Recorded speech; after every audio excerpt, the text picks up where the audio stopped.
and welcome to another edition of Coast Connections. I'm Elizabeth Hines, and today we're honoring the service and sacrifice of our Indigenous veterans who served in World Wars I and II and also in the Korean War. Lest we forget about them, they only started to be recognized as early as 1994, if you can believe that, in this country, which is absolutely astonishing. But we're here to change all that and celebrate some of these remarkable, brave people who went to war for Canada. And to take us on that journey today, we have Dr. Scott Sheffield from the University of the Fraser Valley in Abbotsford, BC, here in Canada. Welcome to Coast Connection, Scott. Thank you, Elizabeth. I really appreciate the invitation to speak with you today. Pleasure to have you here. And Scott, you are a real aficionado on this subject. You've been studying Indigenous veterans, not only in Canada, but around the world for, I think, 25 years now? Yeah, even more than that, which makes me feel a bit old, but yeah, more than 25 years, actually. Wow. You're a historian. You teach at the University of the Fraser Valley there, but you're also an esteemed author of 2 books, which I see back on your bookshelf there behind you. Congratulations on that. I'm just going to read the titles for the viewers. Red Man's on the Warpath and Indigenous Peoples and the Second World War. Correct. Have those images up. Good for you. That's a real accomplishment to get all that research done. And in what countries were you in, Scott, to get that information? For the first book, that grew out of my PhD thesis and looked at the images of Indigenous people in English Canada in the 1930s and 40s and the impact the war had in kind of changing people's perspectives and discussions around Indigenous people. In the second book, that was a big comparative study that I conducted with a co-author, Noah Reisman, in Southern Australia. And it looked at the experience of Indigenous peoples in Australia, New Zealand, the United States, and Canada in a sort of transnational and comparative way. And Scott, just to set the stage here, we're going to be using some different terminology throughout our chat. So I just want to make sure that we're being respectful, that we have that viewers know when we're referring to something like the Indian Act or Indigenous people or Aboriginals, what that actually means. So Sure. What does the term Indigenous people mean for us here in Canada? Today, Indigenous people is the most commonly used sort of broad term that involves and incorporates all Indigenous peoples, whether they are Inuit, Métis, or First Nations. Those 3 groups are the constitutionally recognized Aboriginal peoples of Canada. And so the term Aboriginal peoples has a constitutional meaning and is also used sometimes interchangeably with Indigenous. Indian is still used, right? It is still used for a couple of different reasons. One, it has a historical connotation. That was the terminology for most of Canada's history. But that has left a legacy that is also legal and constitutional. So Canada today has an Indian Act. We still have status Indians and Indian reserves, and those still have a meaning and a legal connotation. And so the term, though it's outdated as common usage, is still lives on in various ways in our discussions today. Mm-hmm. Thank you, Scott.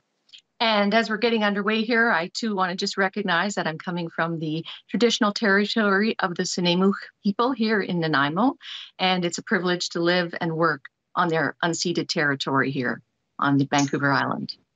And I'm coming to you from the traditional territories of the Chilliwack tribe, of the Stalo people, the people of the river here in the Fraser Valley.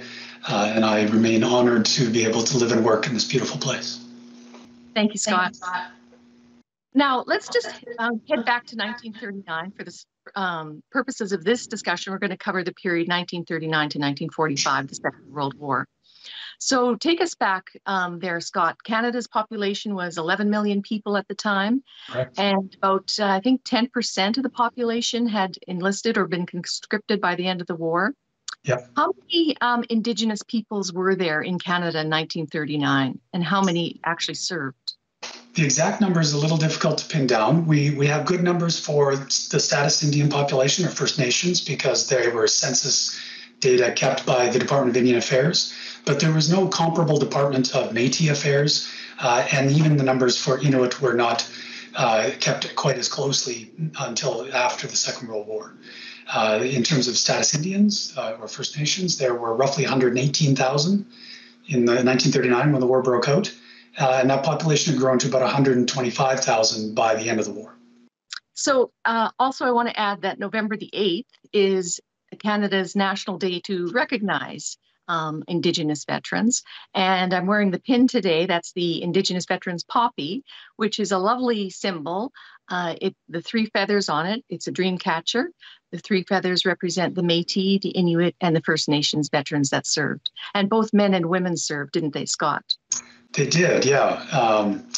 And National Aboriginal Veterans Day is a relatively recent phenomenon. It grew out of an effort, I think, initially in Manitoba to have a special day to commemorate, in particular, Indigenous veterans who were increasingly being remembered in the 1990s and the early 2000s. And so that setting aside that specific day was part of that process of remembering that, Indigenous people also served, both men and women, in the Second World War in sometimes significant numbers. Why would they have enlisted, Scott? What were some of the motivations?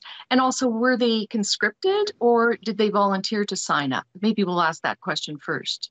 Sure. And I'll speak primarily about First Nations. The case for Métis is a little bit distinct, and Inuit as well. In terms of First Nations people, many enlisted voluntarily. In fact, the majority of the probably almost 4,300 or so status Indians that served during the Second World War enlisted voluntarily, but they could be conscripted.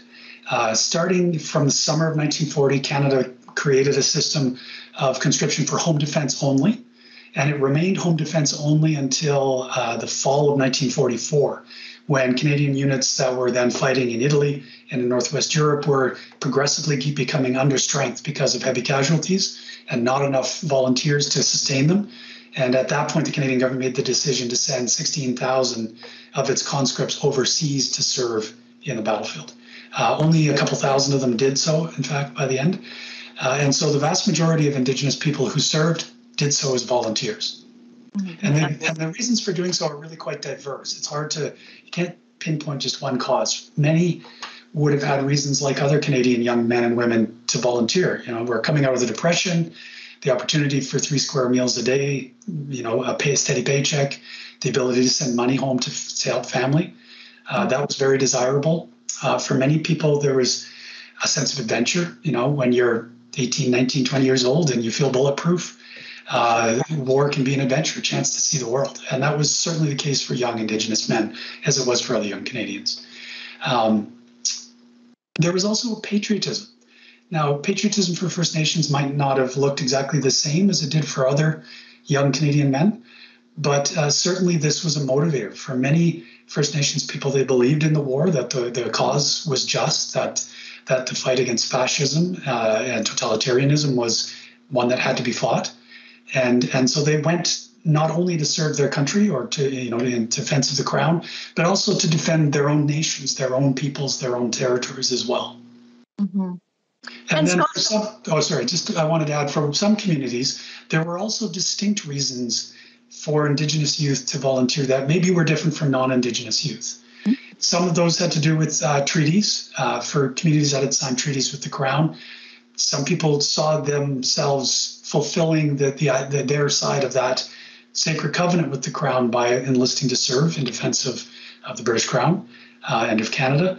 And for some communities, it was still important to fulfill the role of warrior. Warriors still had important social and cultural and political roles in Plains communities, for instance, amongst Iroquois-speaking communities in Southern Ontario and Quebec. And so for young men to attain that status through military service was something that was important for them to improve their standing and their social status within their own communities. Mm-hmm. Very diverse reasons. Yeah, it's quite fascinating. And yet quite similar, too, to how others also volunteered for war as well. Scott, were they represented in all branches of the service of the Air Force, the Navy, the Merchant Marine, the Army? Were they in all of those branches? Not evenly spread. Overwhelmingly, status Indians in particular wound up serving in the Army. And there were reasons for this. There was, in fact, a racial ban, a color line, as it was referred to at the time, in recruitment for both the Royal Canadian Air Force and the Royal Canadian Navy. And partly that was derived from the fact that both of those services were quite heavily integrated with their kind of parent organization in Britain, the Royal Navy and the Royal Air Force. And so they borrowed the same language. And the language in the recruiting document said you had to be of pure European descent and of the white race in order to be enlisted in those two services.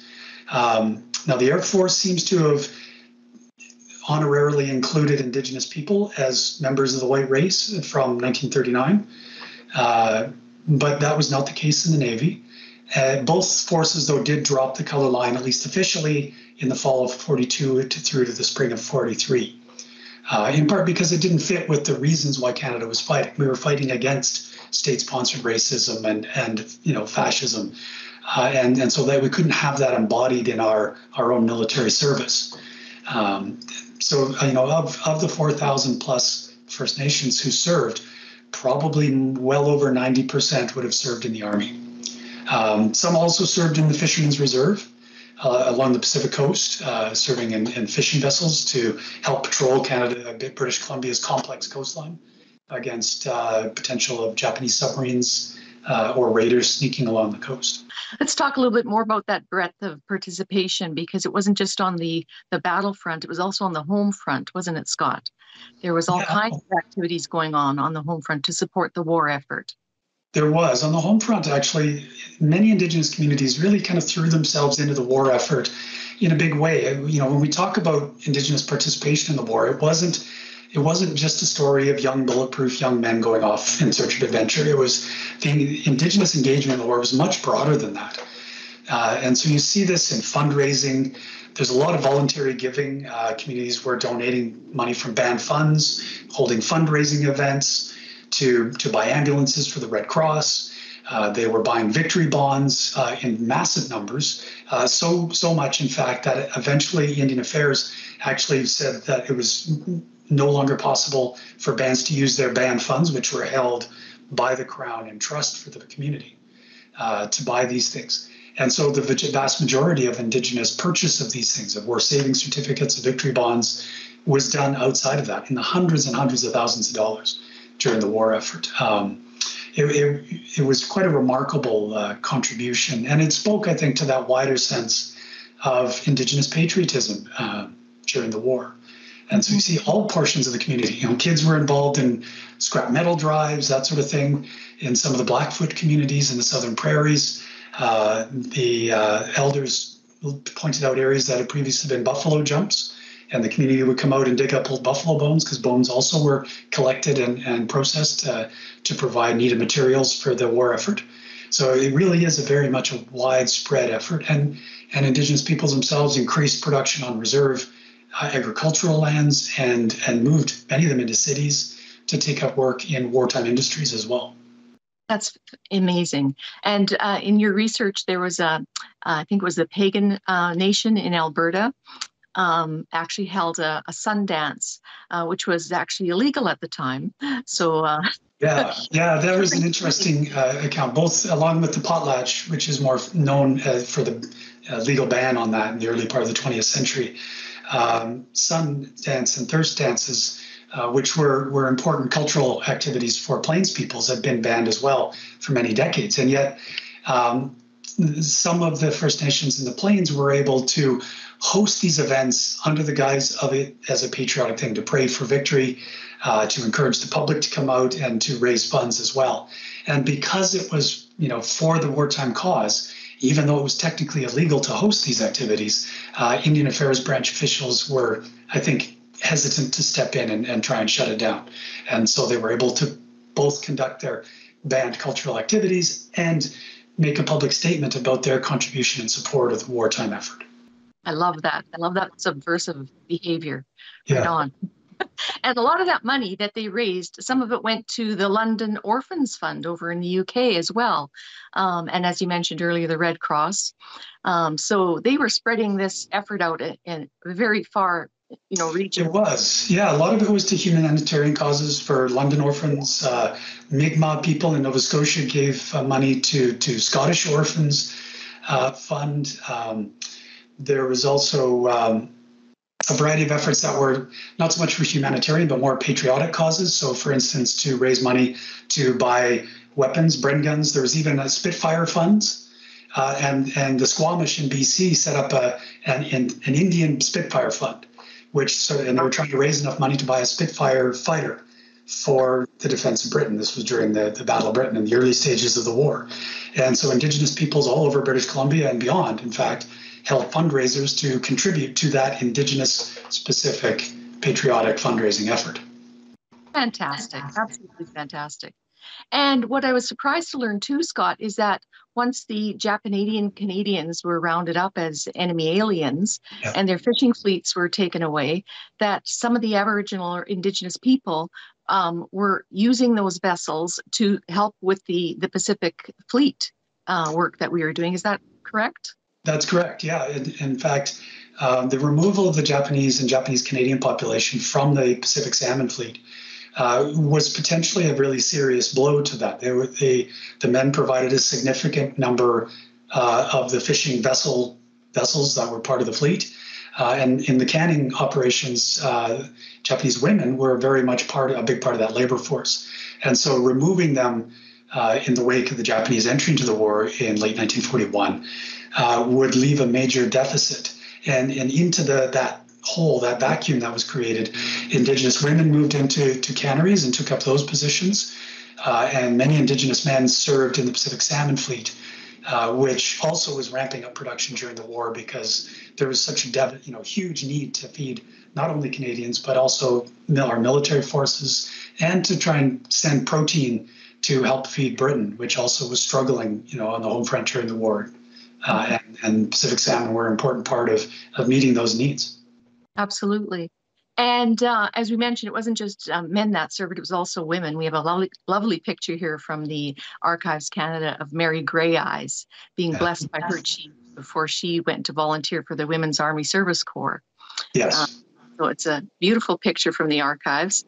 She's one of the several dozen, in fact, women who served in the Women's Auxiliary Forces of the Canadian Army, the Canadian Navy, and the Air Force. And so they served in a variety of different roles, usually to free up otherwise able-bodied men to move into more combat positions.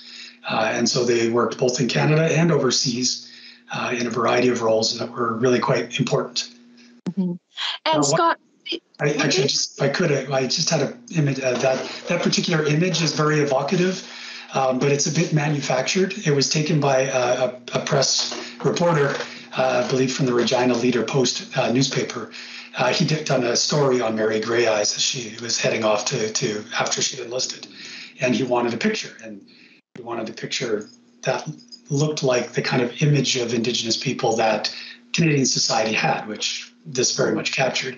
There were not a local chief available at the band office that day, but a local councillor was available, and so they found an eagle feather headdress for him to wear and an apple box for him to stand on because he wasn't especially tall, so that he could take this, sort of stunning or striking image, because it spoke to English Canadians in particular, their image of Indigenous people as natural warriors, and English Canadians were very happy, and it made them feel good about the war effort that Indigenous people were taking up their load alongside them. Now, were they treated as brothers and sisters with their, shall we say, white comrades, or were they integrated, were they assimilated, or were they segregated during their service? Yeah, in Canada, actually, we don't have segregated service in the Second World War.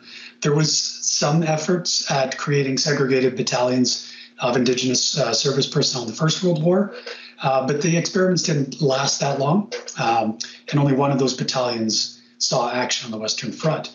But in the Second World War, the Indian Affairs Branch and the Canadian Armed Forces were both a little bit uncomfortable about the idea of racially segregated battalions.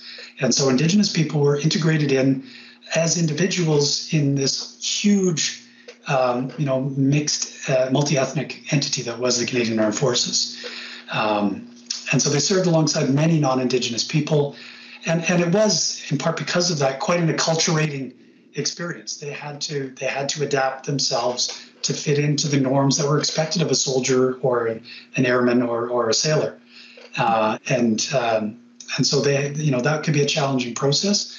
But what they found, what veterans overwhelmingly have recalled, is that in the service, they were accepted as one of the guys or one of the gals. And their indigeneity, they was noticed. Often they'd be nicknamed chief or something like that. But it wasn't a strike against them. All that people cared about, especially for those in the combat arms, was that, the person in the foxhole next to you, that you could trust them, that they would have your back when the fighting got intense. And so Indigenous people in the services were respected and behaved and accepted as one of the gang based on their character, based on their courage and their abilities. And their indigeneity really fell into the background in those circumstances. Good to know. And Canada Post is actually celebrating Indigenous veterans as well with a brand new postage stamp that they've issued for one brave, very fascinating Indigenous soldier, Sergeant Tommy Prince. Tell us a little bit about him. Canada Post also has a really good video on this that we'll link to this website as well. But he lived to be age 62. Yeah. And he was a badass, wasn't he? He was, and I think he would have appreciated that description of him. Tommy Prince is an interesting young man. He went to war in the Second World War. He was from an Anishinaabe Cree reserve, the Scanterbury Reserve in Manitoba.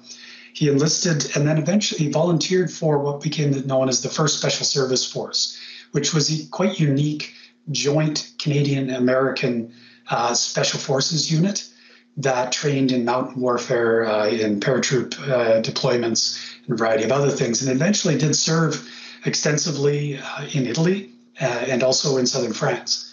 And in his service with that unit, Tommy Prince was quite highly decorated. He won the American Civil Star for courage, a variety of other awards as well. He's eventually become the most heavily decorated Indigenous veteran in Canada's history.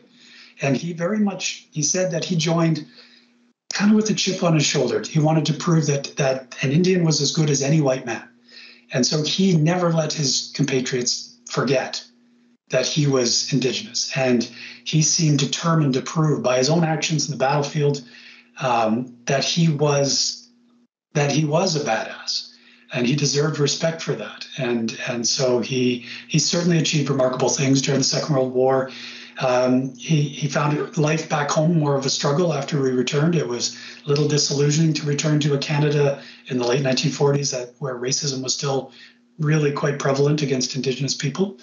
And perhaps in part because of that, he would enlist to serve not one, but almost two full tours of duty in Korea, in fact, where he went on to earn more medals and potentially suffered from post-traumatic stress disorder by the late stages of his second tour. He kind of faded into obscurity after he returned back to civilian life and was largely forgotten for decades. And then he was kind of rediscovered. He was living in difficult circumstances in poor areas in Winnipeg, Manitoba, in the 1970s. Kind of rediscovered by the press and by the Legion and Canadian veterans. And so regained some of his stature and standing, I think, before he died. And he's subsequently been honored, not only with the stamp, but there's a barracks named after him as well. He's really quite a high-profile individual. I love, there's a beautiful shot we have here of him with his brother, Private Morris Prince. Yeah. It's taken at Buckingham Palace, where King George VI had presented him or invested him with his medals. That's right. Beautiful photo that is. It is. And it was lovely that his brother was able to be there with him for the investiture ceremony. Yeah. And his son in the video mentions that his father was a very, very generous man and a very big-hearted and fun man, too. And some of the dances that they had on the reserve, he would dress up as Elvis or Roy Rogers. And big personality. Yeah. And he said he wanted to make a difference. He wanted to make the world a better place. And he certainly did with his service. Yeah. But coming home for the Indigenous veterans, they weren't treated the same way they were as their white comrades, were they, Scott? No, sadly, they really weren't. Some of that was because even though attitudes during the war here in Canada on the home front changed. There was a kind of wartime spirit of solidarity, and so prejudice and racism receded. It kind of returned again after the war, once peace returned. And so, particularly for soldiers who'd served overseas, who had been accepted as an equal, that was really jarring when they came back home and returned to civilian life after the war. They, in theory, were able to access veterans' benefits the same as any other veteran. But in the way that the veterans' benefits were administered, in particular because Indian Affairs inserted itself into the process, provided an extra layer of bureaucracy between the veterans and the benefits that they were able to access or not access. And so their access to those benefits was not the same as other veterans. And as a result, a lot of them, Canada's veterans programs after the war were really quite generous, quite varied, so they could support a wide variety of veterans who had different interests, different things they wanted to do with their return to civilian life. And a lot of the fact, the reason that the Second World War remains the good war in Canada's memories is because those veterans returned, and a lot of them went on to have successful, prosperous lives through the 1950s and 60s and 70s. But a lot of Indigenous veterans, they weren't able to make that transition. The veterans' benefits weren't able to provide them with the same leg up it did for other veterans. And if anything, the gap that existed only widened in the years that followed. Mm-hmm. That's and it's still today we're trying to bridge those gaps, aren't we, Scott? We are. I was asked to speak at this House of Commons Standing Committee on Veterans held an analysis of existing veterans programming for First Nations veterans. That was in 2018, and the report that was produced by that committee report is really damning. Even today, First Nations veterans, particularly those living on reserve, continue to fall through the cracks, continue to live on their life after they've served in the Canadian Armed Forces without sufficient access to veterans' benefits.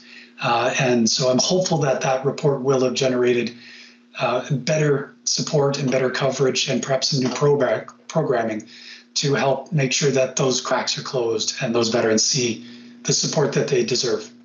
Thank you very much, Scott. We've got to wrap here shortly, but I just want to encourage viewers to support, getting the Indigenous pin, wearing that this year, and getting the stamps and using those to celebrate the many, many, many Indigenous people who helped serve our country in the Second World War. And I'll give closing thoughts to you, Scott. Anything you want to say as we end this episode?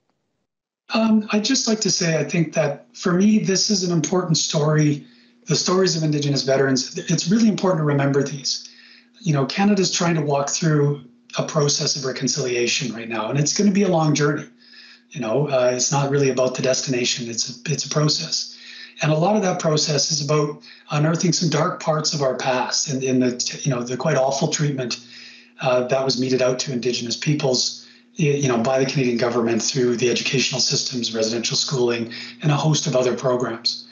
And that is very important that we unearth that we address that, and we find a way to move on. But I think also if we're going to find true reconciliation, that it behooves us to also pay attention to the stories like those of the Indigenous men and women who served in the Second World War, where Indigenous and non-Indigenous people worked together, in a spirit of equality and in a common cause, and achieved remarkable things.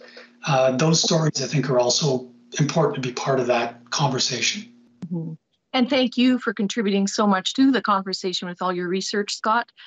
Dr. Scott Sheffield from the University of the Fraser Valley, we thank you for being here today to help enlighten us and brighten us with these stories of service. It's been a pleasure to have you.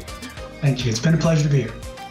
And thank you for watching, and thanks to wonderful people like the very, very brave Sergeant Tommy Prince and Mary Grey Eyes, who went off to war. Let's remember them this Remembrance Month and thank them for their service, lest we continue to forget.